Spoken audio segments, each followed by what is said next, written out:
우리 이 새벽에 함께 나눌 말씀은 예레미야 38장의 말씀입니다. 함께 나눌 말씀은 예레미야 38장의 말씀, 우리 1절에서 마지막 절까지 말씀을 한 절씩 교독하시면서 보겠습니다. 예레미야 38장의 말씀, 우리 1절을 제가 먼저 보겠습니다. 마따네의 아들 스바랴와 바스올의 아들 그다랴와 셀랴마의 아들 유갈과 말기야의 아들 바스올이 예레미야의 모든 백성에게 이르는 말을 들은즉 이르기를, 여호와께서 이같이 말씀하시되 이 성에 머무는 자는 칼과 기근과 연병에 죽으리라. 그러나 갈대아인에게 항복하는 자는 살리니 그의 생명이 노량물을 얻음 살리리니. 나 여호와가 이같이 말하노라. 이 성이 반드시 바벨론 왕의 군대의 손에 붙이우리니 그가 취하리라 하셨다 하는지라. 이에 그 방백들이 왕께 고하되 이 사람이 백성의 평안을 굳이 아니하고 해를 구하오니 청컨대 이 사람을 죽이소서. 그가 이같이 말하여 이 성에 남은 군사와 송가 모든 백성의 손을 약하게 하나이다. 시드기야 왕이 가로되 보라, 그가 너희 손에 있느니라. 왕은 조금도 너희를 거스릴 수 없느니라. 그들이 예레미야를 취하여 시위대 뜰에 있는 왕의 아들 말기야의 구덩이에 던져 넣을 때에 예레미야를 줄로 달아내렸는데 그 구덩이에는 물이 없고 진흙뿐이므로 예레미야가 진흙 중에 빠졌더라. 왕궁 황관 구스인 에벤멜렉이 그들의 예레미야를 구덩이에 던져 넣었음을 들으니라. 때에 왕이 베냐민 문에 앉았더니 에벤멜렉이 왕궁에서 나와 왕께 구하여 가로되 내 주 왕이여, 저 사람들이 선지자 예레미야에게 행한 모든 일은 악하니이다.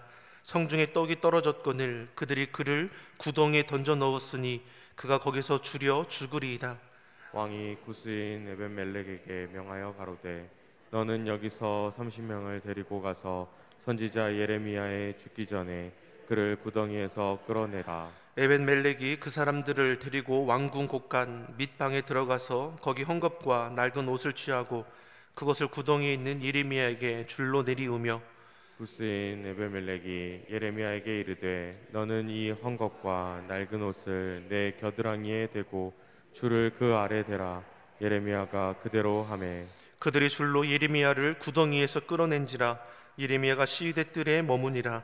시드기야 왕이 보내어 선지자 예레미야를 여호와의 집의 산문으로 데려오게 하고 왕이 예레미야에게 이르되 내가 내게 한 일을 물으니 이로도 내게 숨기지 말라.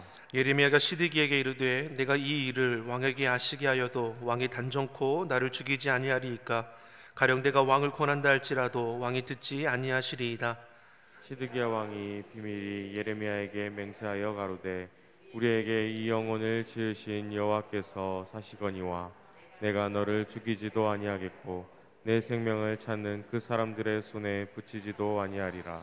예레미야가 시드기에게 이르되 만군의 하나님이신 이스라엘의 하나님 여호와께서 이같이 말씀하시되 내가 만일 바벨론 왕의 방백들에게 항복하면 내 생명이 살겠고 이 성이 불시름을 입지 아니하겠고 너와 내 가족이 살려니와 내가 만일 나가서 바벨론 왕의 방백들에게 항복하지 아니하면 이 성이 갈대아인의 손에 붙이리니 그들이 이 성을 불사를 것이며 너는 그들의 손을 벗어나지 못하리라 하셨나이다.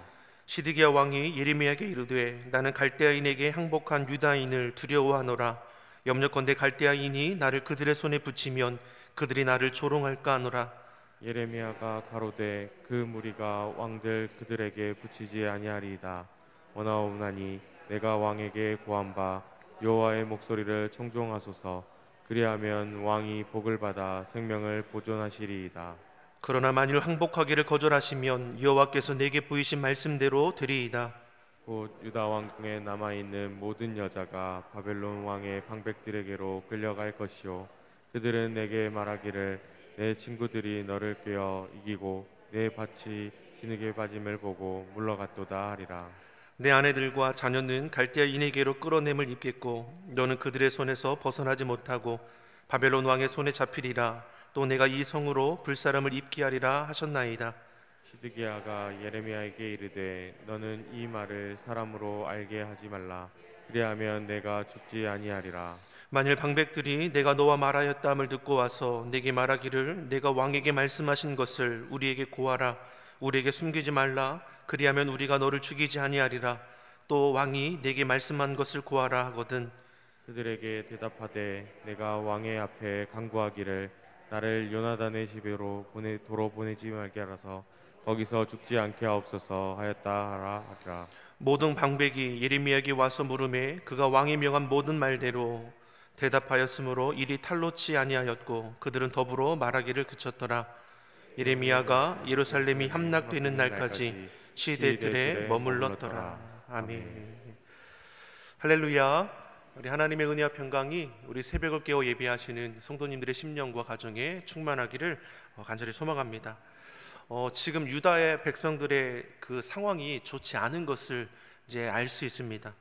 유다의 많은 성읍들은 이미 바벨론에게 함락되었고 이제 예루살렘 성이 남았는데 예루살렘 성 주변에도 이미 에워싸고 있는 상태이라는 것을 우리가 기억해야 합니다. 다시 말해 지금 유다와 이 백성들은 계속해서 버티고는 있지만 결국은 함락될 수밖에 없는 어려움 가운데 있는 것이죠. 이미 하나님께서 유다를 바벨론의 손에 붙이셨습니다. 대항한다고 해서 이길 수 있는 것도 아니고 버틴다고 해서 저들이 물러날 것이 아니라는 것이죠. 오늘 말씀에서도 계속해서 말씀하는 것이 무엇입니까? 살 길이 어디 있습니까? 저들에게 항복하여 생명을 보존하라는 것입니다. 계속해서 말씀하시죠. 왜 이러한 처지에까지 오게 된 것입니까? 저들의 범죄함으로 인함입니다. 하나님께서 계속해서 말씀하시고 깨닫게 하시고 기회를 주셔도 약속의 말씀을 듣지 않았습니다. 결국은 무엇입니까? 그 말씀대로 무너질 상황 가운데 처하게 되었고 또 하나님께서 무엇을 약속하셨습니까? 생명을 보존할 수 있는 그 길을 열어주셨습니다. 구차하게 연명할 수는 있지만 하나님께서는 저들에게 항복하여 저들에게 포로로 끌려갈지라도 포로 70년 이후에 온전하게 회복해야 하실 것까지도 약속해 주셨습니다. 즉 죄로 인한 결과를 달게 받으며 하나님의 때를 기대하며 연단하는 그 시간이 저들 가운데 필요하다는 것을 우리로 알게 하는 것이죠. 그러나 앞장에서 우리에게 무엇을 볼 수 있었습니까? 하나님의 말씀을 전하는 예레미야 선지자를 구타하기도 하고 감옥에 가두기도 하고 하나님의 말씀이 기록된 두루마리를 칼로 찢고 불태우기까지 했다라는 것이죠. 끝내 하나님의 말씀을 포기하고 있는 그 완악한 왕과 백성들을 우리가 보게 되는 것입니다. 그리고 오늘 본문 1절의 말씀에 보면 고위 관료들에게 다시 말씀이 임하는 것을 볼 수 있습니다. 1절의 말씀을 다시 같이 한번 보겠습니다. mattan의 아들 스바랴와 바스올의 아들 그다랴와 세랴마의 아들 유갈과 말기야의 아들 바스올이 예레미야의 모든 백성에게 이르는 말을 들은즉 이르기를. 자, 이들이 누구입니까? 유다의 고위 관료라고 볼 수 있죠. 이들에게 다시 말씀하죠. 무엇을 말하고 있는 겁니까? 2절의 말씀을 같이 한번 보겠습니다. 같이 보겠습니다. 여호와께서 이같이 말씀하시되 이 성에 머무는 자는 칼과 기근과 연병에 죽으리라. 그러나 갈대아인에게 항복하는 자는 살리니 그의 생명이 노량물을 얻음과 같이 살리라. 성에 머무는 자 결국 어떻게 된다라고 말씀합니까? 하나님의 말씀을 듣지 않는 자를 가리키는 것이죠. 하나님의 뜻과는 상관없이 자신들의 욕심과 계획함을 앞세우고자 하는 자들, 결국 성에 머물고 있는 자들입니다. 이들이 결국 어떻게 되느냐? 칼과 기근과 연병으로 죽임을 당하게 될 것이라 말씀합니다. 오늘 보면 38장 계속해서 중간 이하의 말씀을 보더라도 너희가 사는 길이 바벨론에게 항복하는 것이라 재차 말씀하고 있지 않습니까? 다시 말해 순종함으로 너희 생명을 보존해야 할 터인데 순종치 못하게 되면 어떻게 됩니까? 죽음이라는 심판을 당할 수밖에 없다라는 것이죠. 끝내 하나님 말씀에 순종하지 않는다면 그 생명조차 보존할 수 없게 될 것입니다. 즉 하나님께서 생명을 지켜주시겠다 말씀하는 것이죠. 그러니까 바빌론에게 자기가 항복하는 것은 자기 모든 것을 다 잃고 구차하게 그 삶을 연병하는 죽지 못해 사는 길이 아니라 하나님께서 다시금 회복하게 하시는 연단의 과정임을 계속해서 말씀하는 것이죠. 즉 하나님의 말씀을 바라보고 하나님의 계획하심에 순종하며 나아가면 고난이 보이는 것이 아니라 고난 너머에 하나님의 회복의 은혜를 보게 될 것입니다. 우리도 그러하지 않습니까? 힘들다 어렵다는 이 시대를 살아가지만 정말 하나님의 약속의 말씀이 내게 주신 말씀이라고 아멘으로 받는다면 이 어려움의 때가 우리가 지나가게 될 것이고, 지나가게 됐을 때 하나님께서 준비하신 여호와 일의 은혜로 충만케 하실 것을 우리가 확신한다면 고난의 때를 어떻게 됩니까? 정말 기쁨으로 또 나아가 감사함으로 고백할 수 있게 될 것입니다. 예레미야는 조국의 아픔과 심판 앞에서 좌절하여 눈물로 기도하지만 반면에 회복케 하신 하나님의 그 말씀을 바라보며 저들에게 나아갈 길을 계속해서 말씀하는 것이죠. 하나님께서 유다 백성들로 바벨론에게 항복하라는 것은 죄의 결과이기도 하지만 결국 저들을 다시 회복하기 위한 하나의 과정임을 계속해서 지금 말씀해 주고 있습니다. 그럼에도 끝내 어떻게 됩니까? 바벨론에게 대항하게 되며 죽임을 당할 수밖에 없게 될 것입니다. 얼마나 이들의 마음이 완악합니까? 성이 불타오르고 모든 것이 회파될 때까지도 주의 말씀을 듣지 않았다라는 것이죠. 사랑하는 성도 여러분, 하나님의 생각, 우리를 향한 하나님의 생각은 재앙이 아니라 평안이라 말씀했습니다. 장래의 소망을 주기 위함이라고 분명히 말씀해 주셨습니다. 당장에 힘들고 어려운 일이 있더라도 결코 우리를 고통 가운데 내버려 두는 분이 아니라는 것을 우리에게 약속해 주셨습니다. 고난 속에서도 우리의 생명을 지켜주신다 하셨고 여호와 이레의 은혜로 부어주실 것을 준비하셨다 말씀합니다. 항복하는 자에게 하나님의 말씀에 순종하는 자는 그 생명을 건져주시고 그 생명을 끝까지 보호해 주실 것입니다. 그러기 믿는 자는 어떠한 경우에도 하나님의 말씀을 신뢰함으로 믿음을 지켜 나아가는 것입니다. 당장에 닥친 어려움에 불평하고 그 어려움 앞에 낙심하기보다는 우리를 단련하여 정금같이 나오게 할 그 풀무이며 용광로임을 우리가 고난의 때에 인내함으로 나아가기를 예수님의 이름으로 축원합니다. 3절의 말씀에도 재차 예레미야는 고위 관료들에게 말하고 있지 않습니까? 지금 예레미야는 자신의 생각을 저들에게 말하고 있는 것이 아니죠. 하나님의 말씀을 전하는 겁니다. 예루살렘이 반드시 바벨론에 의해서 함락될 것입니다. 그러니 이제라도 항복하여 생명을 보존할 것을 말씀합니다. 예레미야는 계속해서 하나님의 말씀을 증거함으로 인해 고초를 당했습니다. 왜요? 불길한 것을 예언한다라고 생각하고 저가 바빌론의 편의 선자가 아니냐, 매국노가 아니냐, 그로 인해 고초를 수없이 당하고 옥에 갇히기도 하죠. 저들 귀에 듣기 좋은 말을 얼마든지 전함으로 인해 예레미야가 그런 고초를 피해갈 수도 있을 것입니다. 그러나 여전히 저는 하나님의 말씀 들은 그대로 증거하는 것이죠. 그러니 고위 관료들이 듣고 또 마찬가지입니다. 오늘 본문에도 괘씸하게 여기죠. 이와 같은 상황에서도 아직도 저는 저러한 예언을 하는구나 하며 더 이상 저를 살려둘 수 없다 여기는 것입니다. 그러니 4절에 무엇을 말씀합니까? 4절의 말씀 같이 한번 보겠습니다. 이에 그 방백들이 왕께 고하되 이 사람이 백성의 평안을 굳지 아니하고 해를 구하오니 청컨대 이 사람을 죽이소서. 그가 이같이 말하여 이 성에 남은 군사의 손과 모든 백성의 손을 약하게 하나이다. 아멘. 고위 관료들이 무엇을 계획합니까? 저를 죽이고자 하는 것이죠. 어찌 저희가 백성들의 평안을 구하지 않고 여전히 해를 구하느냐? 지금 이렇게 지내는 과정을 보면 하나님이 주신 말씀대로 지금 진행되고 있습니다. 다시 말해서 하나님의 말씀이 실제가 되는 것을 경험해 본다면 결국 그 끝이 뻔한 거 아닙니까? 그럼 예레미야의 그 말이 자신의 말이 아니라 하나님이 주신 능력의 말씀임을 알고 이때라도 돌이키면 좋을 것인데 여전히 저들은 어떻습니까? 하나님의 말씀을 듣고자 하지 않고 오히려 해를 구한다 하여 저를 붙잡아 죽이고자 계획하는 것이죠. 예레미야로 인해서 남아있는 백성들이 저들의 사기가 더욱더 해치게 된다는 것입니다.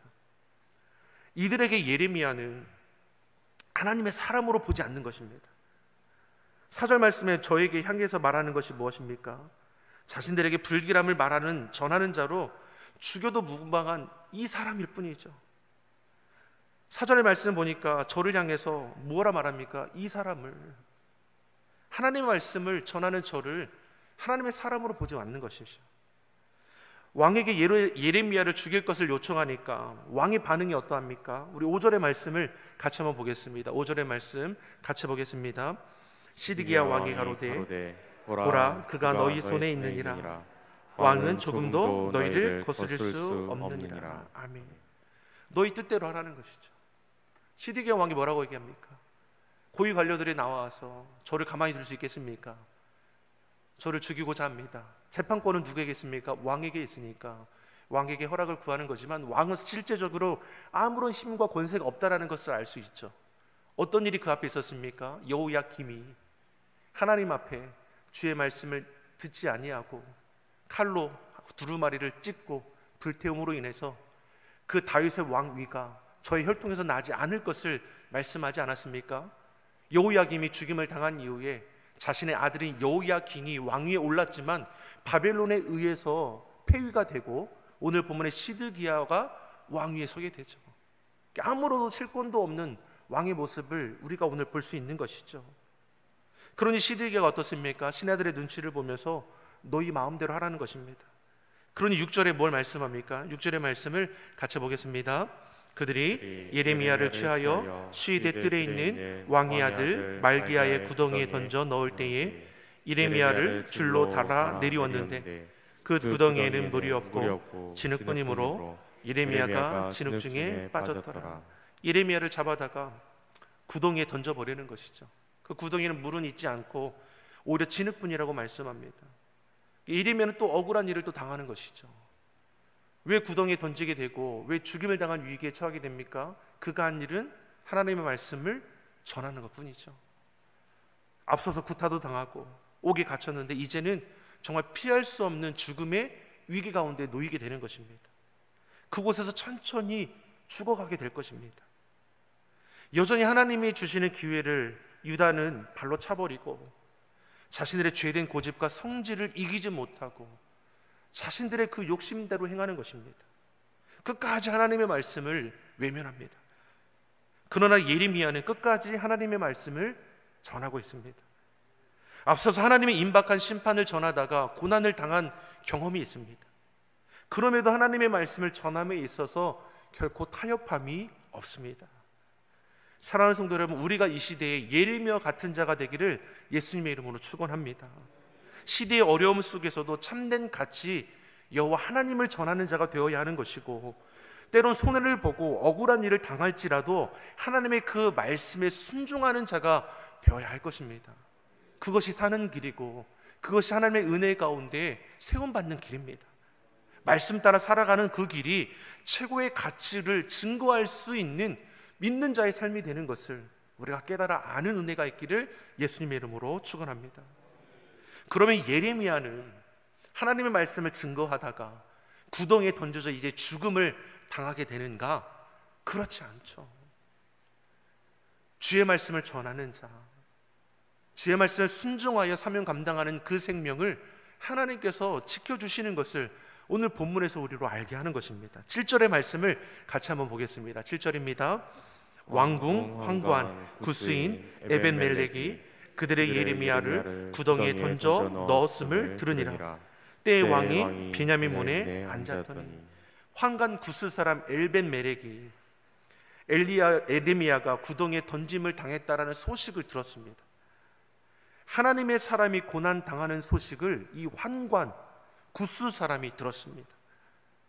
다시 말해 왕궁 안에는 예레미야를 분명히 죽이고자 하는 고위 관료들만 있는 것이 아니라 도울 자도 예비되어 있었다라는 것입니다. 이것을 결코 우연이라 볼 수 있느냐? 하나님께서 믿는 자를 위해 마련해 놓았다라는 것을 우리에게 알게 하시죠. 신하들의 눈치를 볼 수밖에 없는 상황 가운데 왕이 왕궁 밖에 있을 때 이 환관이 왕에게 나아가지 않습니까? 그리고 저에게 청하는 것을 볼 수 있습니다. 9절의 말씀입니다. 9절 같이 보겠습니다. 내 주 왕이여, 저 사람들이 선지자 예레미야에게 행한 모든 일은 악하니이다. 성중에 떡이 떨어졌거늘 그들이 그를 구덩이에 던져 넣었으니 그가 거기서 주려 죽으리이다. 아멘. 앞서 4절의 고관들이 예레미야 선지자를 지칭할 때 뭐라고 했습니까? 이 사람을. 저들 눈에는 예레미야가 하나님의 선지자로 보지 않는 거죠. 불길한 것을 예언하는 죽어 마땅한 그냥 이 사람일 뿐입니다. 고관들에게 예레미야는 그렇게 보였다라는 것이죠. 그런데 환관이 선지자를 예레미야를 가리켜 말씀하지 않습니까? 환관에게 예레미야는 선지자로 보였다라는 것이죠. 예레미야는 하나님의 사람, 하나님께서 보냄받은 선지자라고 말씀합니다. 그러한 선지자가 구덩이에 빠져 죽게 되었음을 자신이 알고 그러한 부당한 일이 있을 수 있겠습니까? 하나님의 사람을 그대로 죽게 할 수 있겠습니까? 환관이 왕에게 나아가 지금 말하고 있는 것이죠. 놀랍지 않습니까? 아무리 힘이 없는 왕일지라도 환관이 왕 앞에 이렇게 이야기할 수 있는 것입니까? 아무리 힘이 없을지라도 환관 정도는 얼마든지 자신의 손에서 해결할 수 있죠. 환관은 왕의 눈치를 보지 않는 것이죠. 그는 하나님의 선지자를 예레미야를 바라보고 그를 보내신 하나님을 지금 바라보는 것입니다. 왕 앞에 담대할 수 있는 이유가 여기에 있습니다. 그는 왕을 바라보는 것이 아니라 여호와 하나님을 바라봅니다. 사랑하는 성도 여러분, 우리가 이 시대를 살아갈 때 어디로부터 우리가 힘과 능력을 공급받습니까? 세상을 통해서입니까? 내가 가진 지식과 능력과 내가 가진 재물의 힘으로 우리가 이 시대에 담대히 살아갈 수 있습니까? 그렇지 않습니다. 하나님께서 우리에게 은혜를 베풀어 주시고 매일매일 감당할 수 있는 지혜와 능력을 더해 주셔야 우리가 오늘도 이겨나갈 수 있는 것이고 우리가 내일도 승리하여 나갈 수 있는 것입니다. 내게 능력 주시는 자 안에서 우리가 모든 것을 할 수 있다는 것을 우리는 고백하는 자가 되어야 합니다. 그리고 그런 환관의 말에 이 시드기야 왕이 귀를 기울이지 않습니까? 우리 마지막으로 10절의 말씀 같이 한번 보겠습니다. 같이 보겠습니다. 왕이 구스인 에벤멜렉에게 명하여 가로되 너는 여기서 30명을 데리고 가서 선지자 예레미야의 죽기 전에 그를 구덩이에서 끌어내라. 시드기야 왕이 이 환관의 말을 듣고 은밀하게 군사 30명을 보내어 예레미야를 구출할 것을 명령합니다. 앞서서 5절의 말씀과는 반대되는 행동을 하고 있는 것이죠. 5절에서는 신하들에 대한 두려움 때문에 예레미야의 그 무지함이 있음을 알고도 신하들 마음대로 하라고 했는데 10절에서는 어떻습니까? 환관의 말을 듣고 다른 면모를 지금 보이고 있는 것입니다. 우리가 볼 때는 어떻습니까? 참 왕이 이랬다가 저랬다가 이 상황에서는 이렇게 하고 저 상황에는 저렇게 하고 참 바람에 흔들리는 나뭇가지도 아니고 참 줏대가 없는 거 아니냐 이렇게 생각해 볼 수 있죠. 그런데 이것이 세상이 모습이 이러하지 않습니까? 세상 기준이라는 것이 세상 가치라는 것이 이랬다가 저랬다 합니다. 형편과 상황에 따라 달라지는 것을 우리가 보고 살아가고 있지 않습니까? 그러나 우리 믿는 자들에게는 어떻습니까? 상황가 형편했다가 이랬다가 저랬다가 하지 않죠. 왜? 우리에게는 분명한 기준이 있기 때문입니다. 그것이 무엇입니까? 하나님의 말씀입니다. 우리 믿는 자는 분명한 기준을 따라 살아가기 때문에 흔들림 없을 수 있다라고 말하는 것이죠. 내가 처한 상황이 어떠한지라도 우리의 신앙은 하나님 중심, 성경 중심, 교회 중심으로 흔들림 없게 되는 것입니다.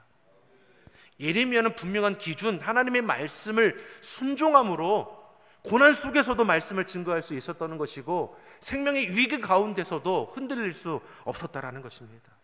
하나님 말씀 전하다가 구타를 당하고 감옥에 갇히고 심지어 구덩이에 빠져 굶어 죽게 될지라도 저는 변함이 없는 것입니다.